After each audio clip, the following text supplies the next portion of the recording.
voltamos para conversar com a mais conhecida como mãe da Melissa e da Paola do que pelo seu próprio nome. É assim, eu também. Normal, eu também né? sou conhecida em alguns lugares mais por mãe dos meus filhos do que por mim. Mas é assim mesmo, né? Faz a gente parte, é mãe, né? a gente gosta que os nossos filhos floresçam. E como é que é ser mãe de duas meninas assim, que são só duas meninas que você tem? Só né? duas. Só, tá bom né? já, né? É bastante. Como é que é ser mãe de duas meninas que são apaixonadas por livro, por toda a expressão de arte, né? As meninas, elas gostam, as suas filhas, elas leem, elas cantam, elas contam história, estão sempre assim se apresentando em algum lugar. Nossa, eu sou super fã das suas filhas e certamente fã de você também, dos pais, da mãe e do pai, porque abrem caminhos, porque a gente tem muito a ver com o talento dos nossos filhos, né? Ai, muito obrigada. Mas eu também sou muito fã delas. Elas são muito corajosas de se apresentar, de gostar. Não é fácil ficar na frente das câmeras assim, não é fácil. Eu fico muito feliz, assim, eu incentivo muito elas. Desde pequena, assim, a Melissa, digo que ela nem nasceu, ela já estreou, né? Porque ela adora um palco, ela adora aparecer. E ela desde pequenininha queria fazer balé, daí foi pro balé. Daí, de repente, achou que o balé era muito parado. E aí ela vai achando as coisas e eu vou incentivando, assim, né? Sempre falo, assim, que elas têm que fazer o que elas gostam. E não adianta a gente fazer algo que é forçado. E o que elas gostam, o que eu posso fazer para ajudar elas na construção do caminho delas, eu faço.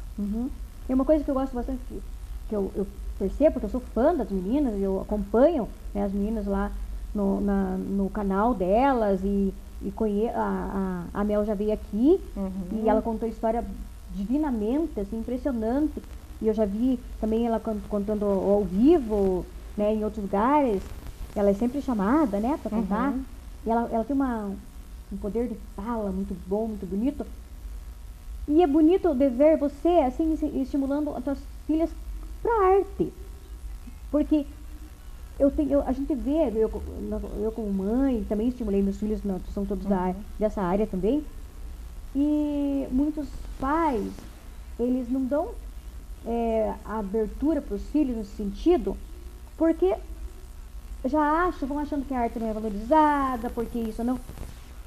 Só que mesmo que a criança precisa passar por essa fase, mesmo que mais tarde eles vão seguir uma carreira de engenharia, de médico, dentista, arquiteto, a arte, ela ajuda a criança na desenvoltura. Um advogado, muitas vezes, eu já ministrei oficina para advogado, de sentido de contação de história, para eles se soltarem, aprender a se soltar, né? Então, falar, por que não passar por esse momento?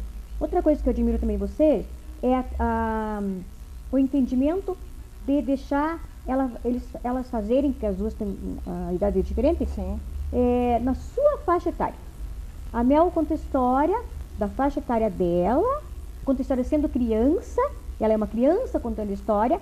Já a tua outra filha, ela canta de acordo com a idade dela, né? Então é isso, você respeitar, não exigir que elas cantem ou contem, cantem canções de adultos, por exemplo, né? Mesmo que seja uma canção de adulto, mas é da faixa etária dela, né? Sim. Aí eu também priorizo muito o que elas gostam de cantar, né? O que elas gostam de ouvir, o que elas gostam, o que a Paula, né? Porque cada uma foi para uma arte diferente também, né? As duas fazem aula de canto, fazem aula de música, mas a Paola prefere cantar e a Melissa prefere escrever, a Melissa prefere contar história, cada uma foi na sua arte. E elas sempre escolhem o que elas querem contar, então, né, olhar se gosta, o que gosta de contar, o que vai fazer com o coração. E as músicas também, sempre converso com a Paola, o quanto que você quer cantar, escolhe, né, o que você mais gosta.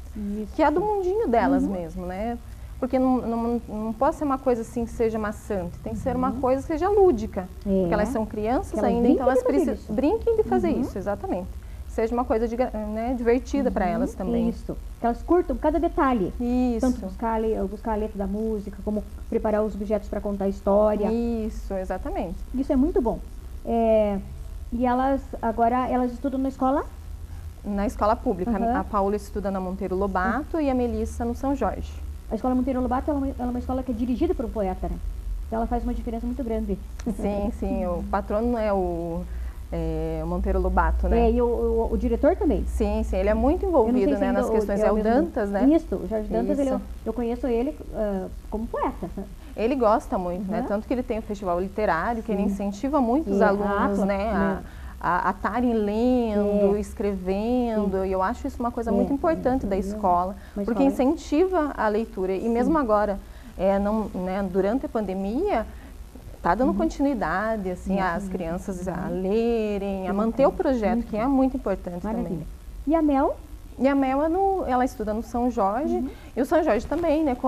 Eu acho assim que todas as escolas municipais aqui em Ponta Grossa, elas são muito boas, e elas incentivam muito essa questão da leitura e da cultura em si, né? Eu gosto muito da Feira do Livro, porque eu acho que para eles, assim, é um evento, e que bom ser um evento com livros, né? É um carnaval, né? Eles esperam o ano inteiro. Isso, e as crianças, elas gostam do livro, e é interessante isso, o livro, que é uma coisa que eu acho que é importante na leitura, o livro não ser aquela coisa assim, endeusada, que você não pode mexer, ou então aquilo que é maçante, assim, que você é obrigado a ler aquele livro, sabe? Acho que o livro tem que ser assim, lúdico, brincadeira, tem que ser um brinquedo para a criança, sabe? Porque aí agora não vou mais. Isso, eu não gostei, vou trocar. Ele tem que ter assim, como se fosse um brinquedo mesmo, sabe? Porque ele não veja assim o livro e já pensa, ai, vou ter que estudar. Mas você vai que legal, vou ler. Que queira trocar a internet, o celular por um livro. E isso eu acho que as escolas municipais, elas prezam muito.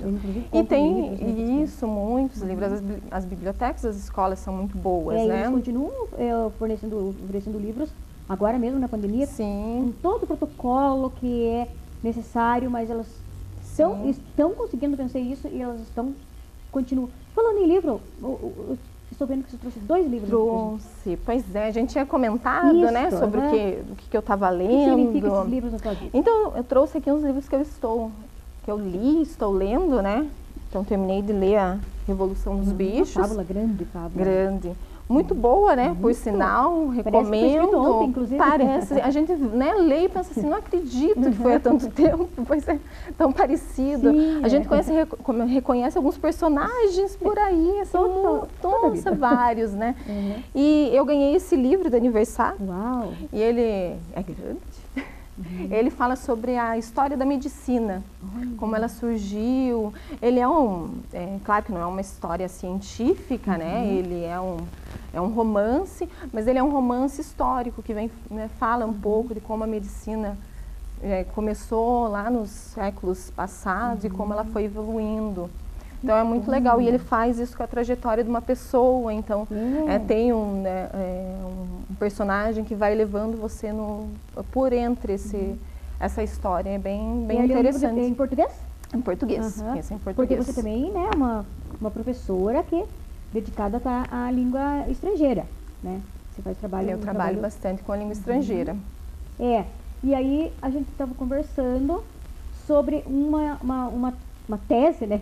Uma proposta que vocês estão derrubando, que é muito importante isso, que antes se falava que vocês deviam aprender a língua inglesa e também termos em inglês para quando fossem conversar em inglês sobre na cultura inglesa. Quando por acaso fossem lá para os Estados viajar Unidos, para o exterior, né? Vocês pudessem falar a cultura deles em inglês. E agora, como é que vocês estão pensando? Então, o meu trabalho, minha pesquisa, ela fala sobre o inglês como língua franca. Porque por muito tempo a gente estudou inglês e até na escola, então eu estudo inglês para arranjar um trabalho, para viajar para fora. E a gente sempre pensava no inglês como eu tenho que aprender e tenho que aprender a cultura do outro, porque como eu vou falar com o outro, eu preciso me parecer com ele, estar integrado na cultura dele. Mas eu nunca pensei em falar da minha cultura em inglês, né? Então, às vezes, a gente se perguntava assim, mas daí como é que eu vou falar? Como é que eu vou falar que eu como coxinha aqui no Brasil, né? A gente eu não sei falar, porque a gente aprendeu a falar como é que come hambúrguer, mas não como come coxinha. Pois é. Então, mesmo que eu viaje para um outro país, né, eu preciso saber falar da minha cultura, dos meus autores, né, das coisas que acontecem aqui, como elas acontecem aqui. E a gente tem que entender que o mundo globalizado não é para eu falar apenas com americano e com britânico, mas eu vou falar com o mundo, né? Então, falar com indiano, chinês. E se você for conversar um dia com alguém de lá de fora, eles vão se interessar por como que você vive. Exatamente. Dos artistas aqui, né? Como você não vai saber falar inglês de um artista nosso? Exatamente. Né? É porque aquela troca, né? A gente até costuma chamar assim que o inglês ele tem que ser glocal. Porque ao mesmo tempo que eu falo inglês para pertencer ao mundo, que eu tenho que conhecer todas as culturas, eu também tenho que mostrar a minha. Então ele tem que ser global, mas tem que ser local também, que eu tenho que falar. Então eu tenho que falar de Ponta Grossa, tenho que falar do Paraná. Que a gente tem, né? Dentro do Brasil a gente tem especificidades. E assim nós estamos valorizando o nosso lugar. Exatamente. Né? A gente tem que tornar, quem canta a sua aldeia torna-se universal, né? Como diz Exatamente. O escritor.